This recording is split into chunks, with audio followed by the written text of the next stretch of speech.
अस्सलामुअलैकुम। आज की इस वीडियो में हम लोग HTML को स्टार्ट करेंगे और ये प्लेलिस्ट पूरी HTML फॉर बिगनर्स पे आएगी। इसमें हम लोग HTML को बिल्कुल स्टार्ट से पढ़ेंगे और बिगनर फ्रेंडली पढ़ेंगे, ताकि अगर वो लोग जो नॉन कोडिंग बैकग्राउंड से आ रहे हैं तो उनको भी अच्छी तरीके से समझ आ जाए। और अगर ऐसा स्टूडेंट देख रहा है जो HTML को रिवाइज़ कर रहा है तो उसकी भी बहुत अच्छी रिवीजन हो जाएगी। तो मेरी आपसे रिक्वेस्ट है कि आप मेरे चैनल को सब्सक्राइब कर लें, ताकि आप सारी जो HTML है वो यहाँ से सीख लें। HTML फॉर बिगनर्स में हम लोग देखते हैं कि सबसे पहले मैं आपको ये बताऊंगी कि जो वेबसाइट होती है ना, वो इन 3 चीज़ों से मिलकर बनती है, HTML, CSS और जावास्क्रिप्ट। तो इस प्लेलिस्ट में सिर्फ हम HTML को कवर करेंगे, इसके बाद CSS की प्लेलिस्ट आएगी और देन आपके पास जावास्क्रिप्ट की प्लेलिस्ट आएगी। HTML स्टैंड फॉर क्या होता है? Hyper text markup language. ये HTML की फुल फॉर्म में एब्रीविएशन है। हाइपर का मतलब होता है लिंक्स, टेक्स्ट का मतलब होता है वो टेक्स्ट जो अपनी वेबसाइट पे आप लिखते हो, मार्कअप का मतलब होता है टैग्स डिपेंडेंट, ठीक है। लैंग्वेज का मतलब होता है कोई भी लैंग्वेज। अब अगर आपसे कोई पूछे कि क्या HTML एक प्रोग्रामिंग लैंग्वेज है, तो इसका आंसर होगा नो। क्यों? क्योंकि HTML is not a programming language, HTML is a markup language, जिसको हम लोग कहते हैं टैग्स डिपेंडेंट। अब यहाँ पे आप लोग डिफरेंट टैग्स का यूज़ करोगे, डिफरेंट टैग्स का यूज़ करके आप लोग अपनी वेबसाइट बनाओगे। That's why it is called markup language. कोई आप दूसरी लैंग्वेज पाइथन की बात कर लें, C++ की बात कर लें, तो उसमें क्या होता है? टैग्स नहीं होते। That's why they are called programming languages. But यहाँ पर टैग्स होंगे, तो इस वजह से ये चीज़ उसको डिफ्रेंशिएट करती है फ्रॉम अदर लैंग्वेजेस। अब HTML क्योंकि हम लोग पढ़ने जा रहे हैं, तो HTML क्या होता है? अगर मैं आपको कोई भी एक रैंडम एग्जांपल दे दूं किसी भी वेबसाइट की, तो जब आप कोई वेबसाइट देखते हो तो आपको जो भी टेक्स्ट वेबसाइट पे लिखा नज़र आ रहा होता है वो सारा HTML में लिखा जाता है, ठीक है। अब यहाँ पे मैंने आपके लिए एक रियल लाइफ एग्जांपल ली हुई है HTML की। रियल लाइफ में HTML की एग्जांपल ऐसे है कि जब आप अपना घर बनाते हो, तो घर बनाने के लिए आप उसकी कंस्ट्रक्शन ऐसे करते हो कि पहले ये उसकी बेसिक्स बनाई जाती हैं, देन ये उस पर ये जो भी आयरन मटेरियल लगाया जाता है फॉर द सपोर्ट, तो इसको कहते हैं HTML, ठीक है। कि मतलब आप अपनी वेबसाइट को एक स्ट्रक्चर दे रहे हो, और वो स्ट्रक्चर किस में होता है? HTML में होता है। लाइक आप इस घर की एग्जांपल ले, तो इस घर को भी ये सपोर्ट्स दी हुई है, ठीक है। तो ये क्या है? इसका बेसिकली स्ट्रक्चर है। सबसे बेस्ट एग्जांपल आपको इस पिक्चर से समझ आएगी HTML की, ठीक है।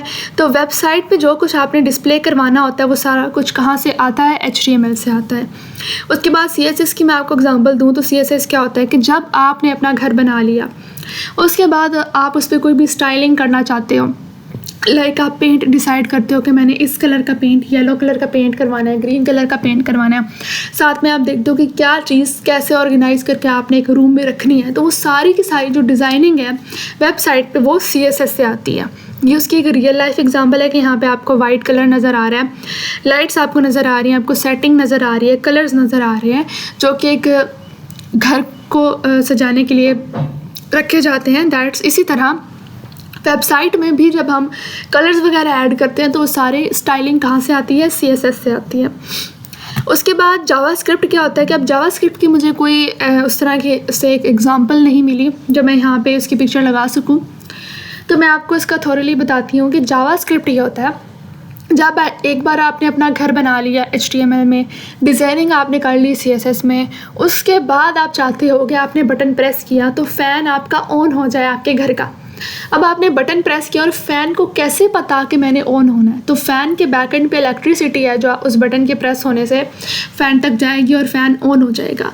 इसी तरह एक वेबसाइट में जब आप किसी बटन को क्लिक करते हो, लाइक आपने एक फॉर्म फिल किया, आपने अब सबमिट के बटन को क्लिक करना है, सबमिट के बटन को क्लिक करोगे तो उससे जो एक्शन प्रोड्यूस होगा वो with the help of JavaScript होगा।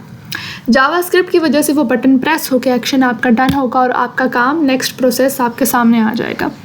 तो जावास्क्रिप्ट ये फंक्शनैलिटी देता है काम करने की। उसके बाद हम लोग एडिटर्स की बात करते हैं और ब्राउज़र्स की बात करते हैं। एडिटर्स, यहाँ पे हम लोग कोड एडिटर्स को देखेंगे कि कौन कौन से कोड एडिटर्स होते हैं, किस पे हम लोग अपना काम कर सकते हैं। एडिटर्स में आपके पास नोटपैड आ जाता है और ये बिल्कुल बिगनर्स के लिए है। जो लोग बिगनर्स हैं तो वो लोग नोटपैड से ही स्टार्ट करें। उसके बाद आपके पास सब लाइन है, VS कोड है। VS कोड तो बहुत से लोगों ने यूज़ किया होगा क्योंकि ये ऐसा टेक्स्ट एडिटर है जिसपे कोड एडिटर है जिसपे आप लोग अपनी हर प्रोग्रामिंग लैंग्वेज को कर सकते हो। उसके बाद हम लोग ब्राउज़र की बात करें। अब एक बार आपने कोड लिख लिया, आप चाहते हो कि आपको उसकी आउटपुट मिले, आउटपुट आपको ब्राउज़र पे मिलेगी। ब्राउज़र आपके पास बहुत सी टाइप्स के हैं, आपके पास गूगल है, क्रोम है, इंटरनेट एक्सप्लोरर है जिसको मैंने IE शॉर्ट फॉर्म में लिखा हुआ है, आपके पास फायरफॉक्स है एक्सेट्रा। तो यहाँ पे आपको आपकी आउटपुट शो होगी। ठीक है, तो ये था हमारा इंट्रोडक्शन टू HTML। ठीक है, इसमें हमने देख लिया कि HTML क्या होता है, देन हमने कोड एडिटर्स देख के ब्राउज़र्स को देखा, साथ में मैंने आपको CSS और जावास्क्रिप्ट का भी इंट्रोडक्शन दे दिया है। अब नेक्स्ट वीडियो में प्रॉपर HTML से रिलेटेड जो है वो वीडियोज़ आएंगी जिसमें हम लोग HTML की हेडिंग्स को डिस्कस करेंगे।